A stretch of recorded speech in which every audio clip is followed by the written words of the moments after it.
You're a global leader with your brother in a global business group operating in nearly 60 countries across sectors like shipping, energy, and real estate. How do you see, let's start with the latest, how do you see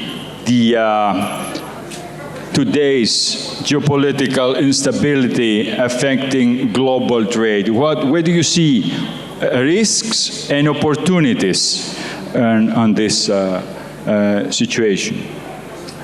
Thank you, everyone, very much. My apologies that my Greek is not good enough or nearly good enough to conduct this interview in Greek. So thank you for bearing with me. Thank you, Fanis. Thank you, Capital Link, for having me.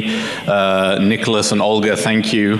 I have to say my congratulations. I don't know if you're here or not, but for the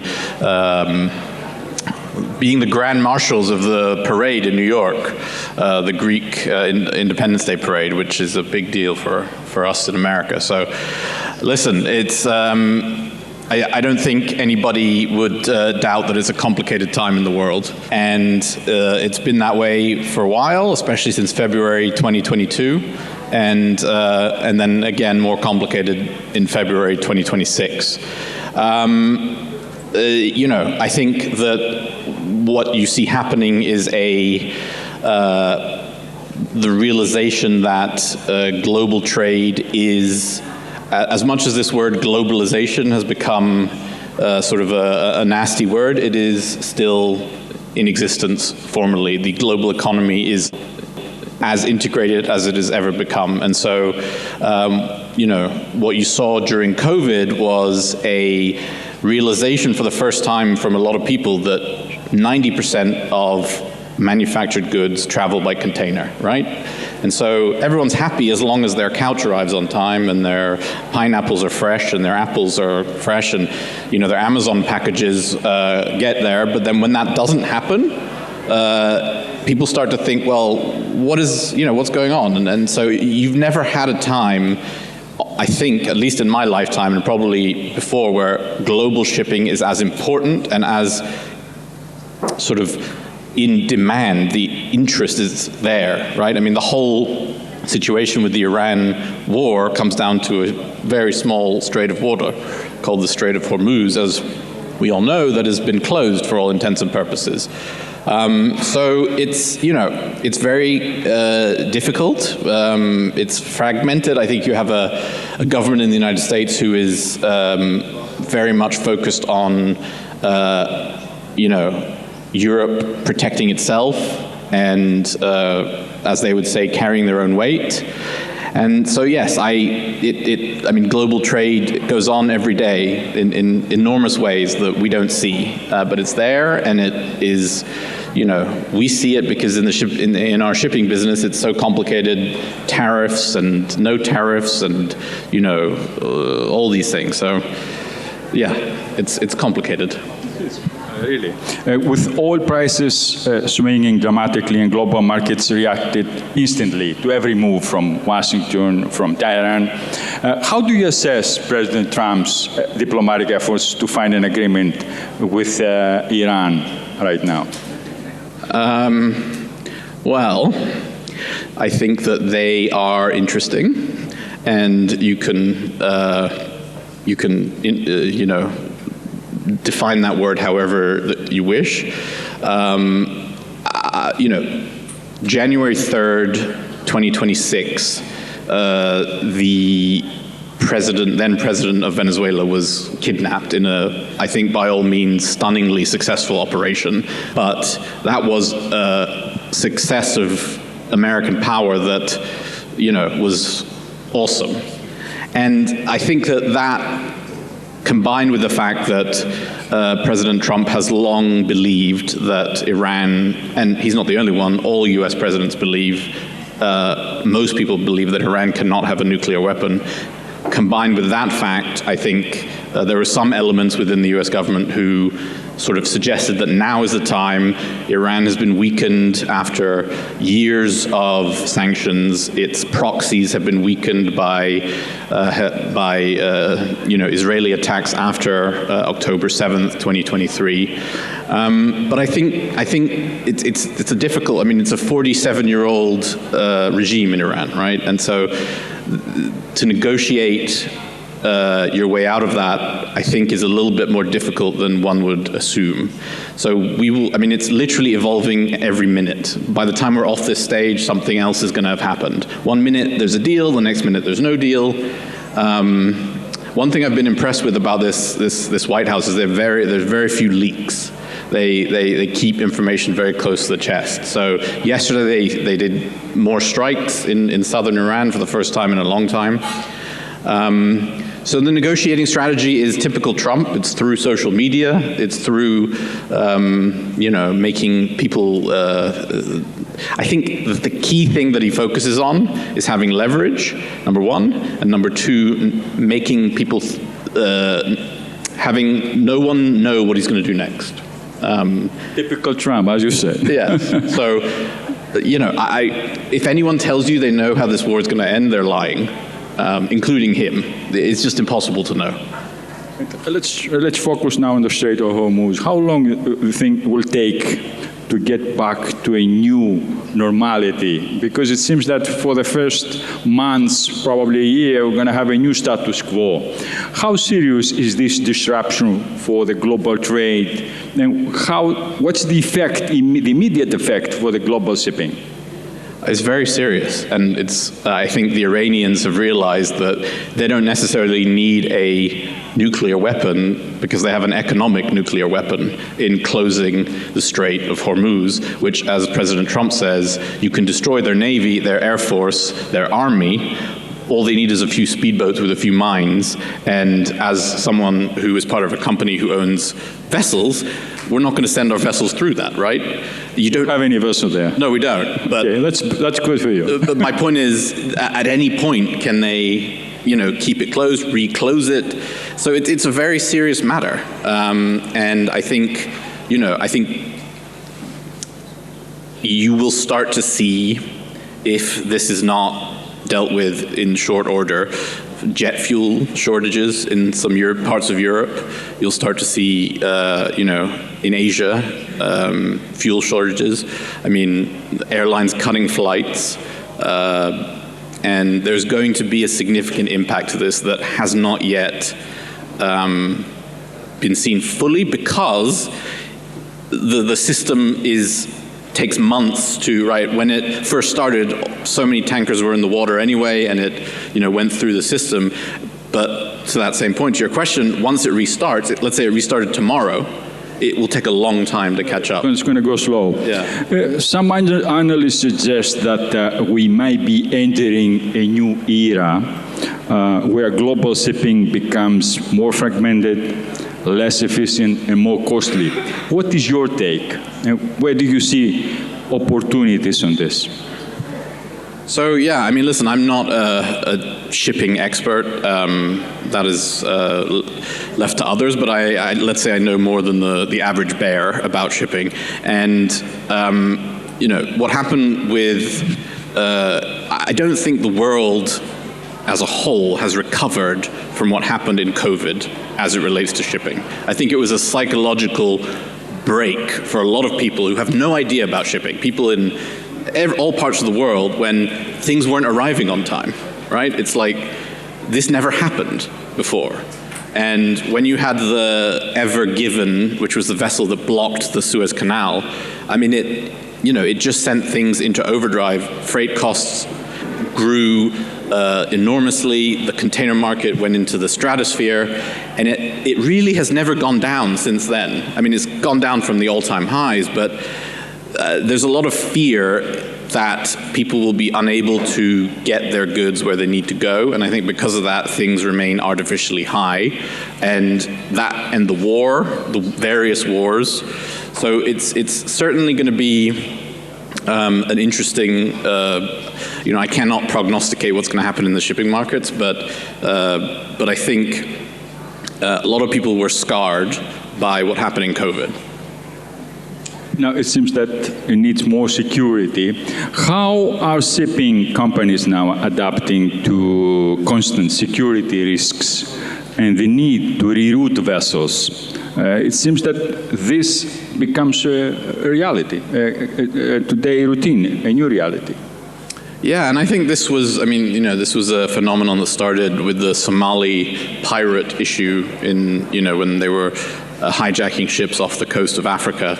And having, onboard security, and I think it's just necessity to remain flexible, nimble, and sort of on top of what's going on in the world. And that's why geopolitics has become an integral part of business. You cannot conduct, not just in shipping, right? You cannot conduct you cannot conduct business without having an understanding of geopolitics. And it's not so simple and nuanced. It's quite complicated and complex, and in different parts of the world. I'm sure there are people who struggle to understand, as many people do, like some of the actions that Donald Trump takes. I know I do sometimes. At the same point, I'm sure there's a lot of people who struggle to understand some of the actions that Mr. Putin takes, or President Xi, or a lot of people. And so staying as informed as possible, I think, is critical, and making your own judgments. This new reality that we are realizing, do you, as a businessman with vision, shift to another sector, to different sectors, to different regions? Yeah, we are a very diversified business, right? So we operate in a number of different countries in the world and in a number of different sectors. And so when something like the shipping, let's say the shipping markets are bad, or the war has an impact on hospitality in certain negative ways. I don't want to say we benefit, because that's the wrong word, but we are investing in a number of energy export facilities in the United States, and those have become newly important. I think there's I don't think Europe ever wants to find itself in a situation again where they're facing jet fuel shortages in a month because they cannot import, or they will not import, energy from Russia, and they can't produce enough energy themselves. And so I think renewables will see a huge renewed push in this continent, and we are we started investing in renewables in Greece in 2011, 2012, one of the first companies to do so, and are investing throughout the continent. But the United States, for the most part, is insulated from an energy crisis because it produces so much energy itself. It's not here, and Asia is not, and other places are not. So this is the thing. Iran can now choose which vessels to let through the strait, right? And that gives them enormous power that they did not have in January. So, okay. Let's talk now about the Greek-American strategic partnerships in business. Do you believe Greece is evolving into a key strategic hub in Europe, especially in energy, shipping, and infrastructure, logistics? I think Greece has evolved into a key strategic hub. It is. It is a very important country for America at this moment. For many reasons. Geopolitically, because it's obviously very close to the region. You go any further east and you hit the non-Europe. And so it's the boundary of the West. And this is why during the whole Grexit discussions, it would have been a disaster if that happened for many, many reasons. And so for geopolitically, absolutely. Economically, yes. I mean, Greece is booming. It's absolutely booming. And I'm so... What's the advantages for Greece? Well, I mean, I think Greece, the advantages are it's in Europe. It's got a stable government. It's gone through its crisis, which was more than a crisis, a depression. I was here in I was here throughout the crisis, and it was very sad. And a lot of the work that we did that Nicholas kindly mentioned was as a result of being looked down upon as Greeks outside of Greece, and called lazy and, whatever. And that happened to me many times. And so I know that's not true. We all know that's not true. The opposite is true. And so we started an internship program. We started entrepreneurship programs. We invested in Greece. And Greece, went through that devastating crisis, has come out the other end, is geopolitically positioned. And, on the tourism side, not this is a great thing, but it took me 2 hours to get through immigration at Athens airport. There was like 9 flights that arrived from the United States at the same time. On one hand, that was very annoying for me, but on the other hand, I was happy to see it because it means, that the country is really, Greece holds a special place in the heart of the world, right? Like everyone wants to go to Greece. All non-Greeks want to come here, and now they can. With very few restrictions. Give us an idea of Libra's business investments in Greece, and what is your plans next? Yeah, so we have a hospitality business here called Aria, which has about 60 hotels around the country in some well-known places like Athens, Mykonos, Santorini, and some less well-known places like Kimolos, where my father is from, although Kimolos now is a little bit more famous than it was. In Mani, in Kalamata, and all over. And so it's a labor of love. It's putting hospitality in places that have not necessarily before been thought of as great tourism spots, but there's so many places in Greece that are beautiful, and I don't think there's actually one place that isn't, right? I haven't been to one yet. So that, and then we have a news business called FYI.news, which is a news business that caters to the younger generation, which is an increasingly exciting business. And then we have, as I mentioned, the renewable energy business, which is headquartered in Athens, called Euro Energy, but it invests globally. European, it invests pan-European.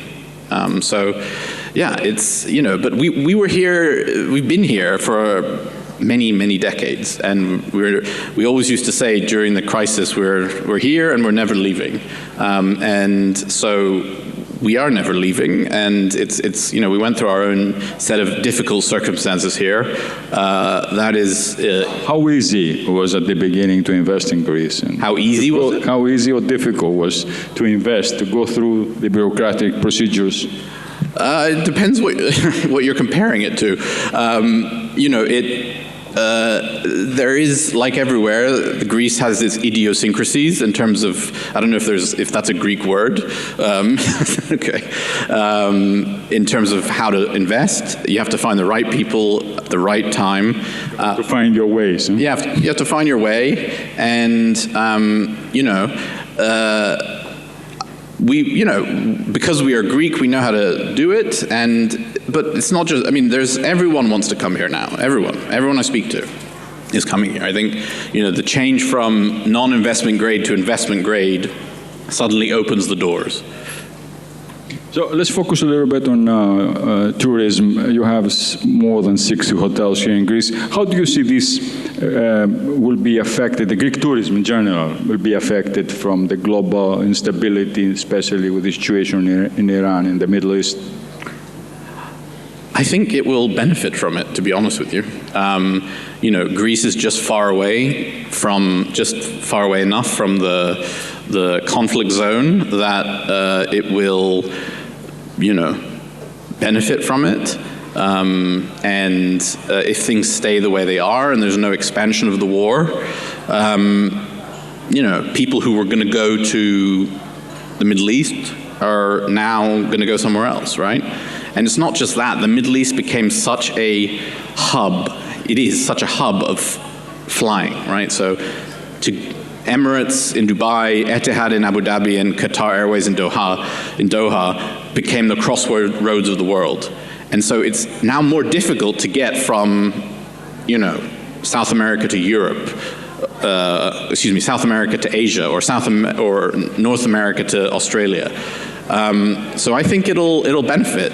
I was speaking to a friend of mine, a colleague who lives in Cyprus, yesterday, and because they had one drone, as you know, right, at the RAF Akrotiri, one drone that did not hit a civilian area, and he said that the year-on-year May tourism figures are minus 40% for Cyprus.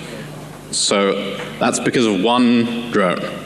So obviously the enormous asterisk here is if something happens. People are very, especially Americans are very hesitant to go anywhere that is perceived as unsafe. And I don't think anyone would think Cyprus is unsafe, but because of that and the news coverage.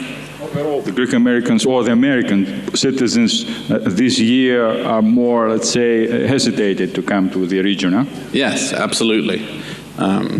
Because of the situation. Now, tourism is vital for the economy, but also at the same time exposed to climate change.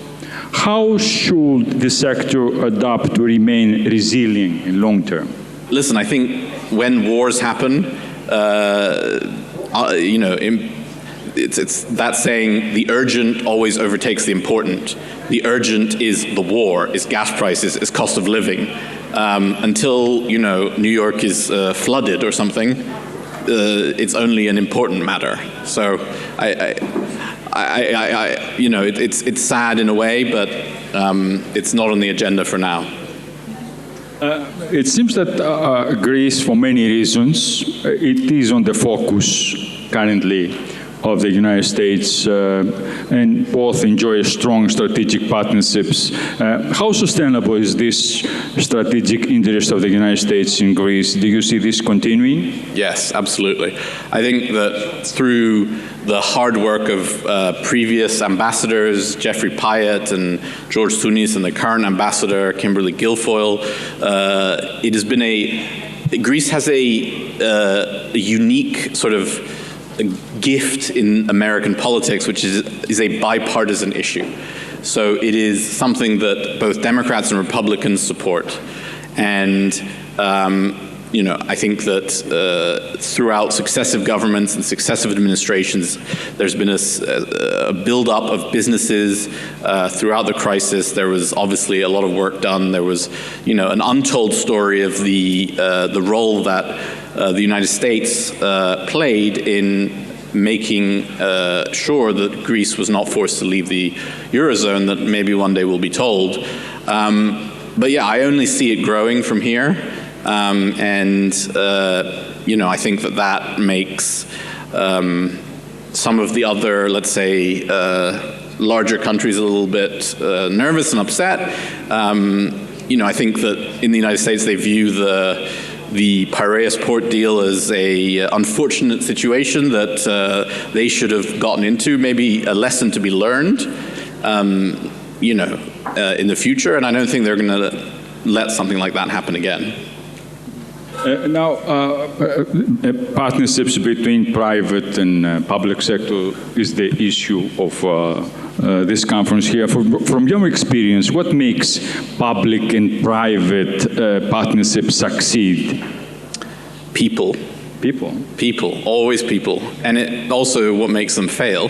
Concordia, which is an organization that I co-founded, which promotes public-private partnerships, is in the business of building and promoting them.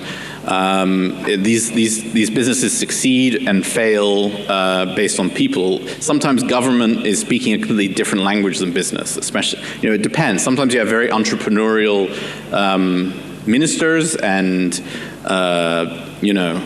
government leaders who really are as exciting as business people. And, here's my phone number. If you need anything, call me. And then you have ones who are a little bit more, let's say, bureaucratic and, So if you have a good set of people on the business side and a good set of people on the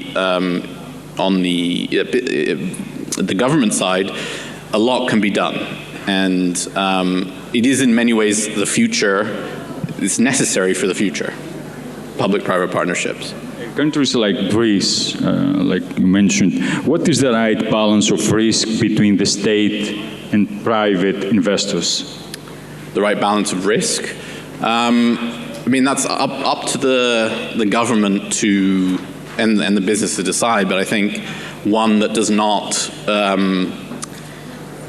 does not take advantage of the country and provides a benefit if things go well, while not penalizing if things go poorly. There's a country in South America, which I'm sure you all know, called Guyana. And Guyana, we've done some work there for Concordia, and they have a population of 750,000. And they made the largest oil discovery in history off of their coast. And Exxon and CNOOC, which is the Chinese national oil company, and Hess basically have discovered, I think it's something like $500 billion of oil. And so this is going to take a country that was a very poor country and put billions and billions and billions of dollars into their economy, rebuild the country, and they're going through this question right now. This is our country, this is our oil essentially, but we can't get it out. So how much of a good deal do we give Exxon? And it's going to be very interesting to see how they do this while keeping corruption low. But if you're ever looking for an interesting story, look up the country of Guyana because it is fascinating. What is one thing that Greece can do more in order to attract foreign investments? What is something that is missing? We don't do it the right way. So I think that, the thing that you hear the most that I would not disagree with is, I think a country to be at the top level of the foreign direct investment needs to have an efficient dispute mechanism, framework. The law. Well, the law, but then when there's a problem, a quick, sort of fair, impartial judgment on how we can fix this situation. I think there's, some well-known delays and other issues in the Greek justice system that I have heard people say that will, make them think twice. But otherwise, I can't think of anything. Time is up. Nikos Logothetis, thank you so much. Nikos Logothetis of Libra, ladies and gentlemen. Thank you. Thank you for your attention. And I also thank the organizers, Nikos and Olga Bornozi. Thank you.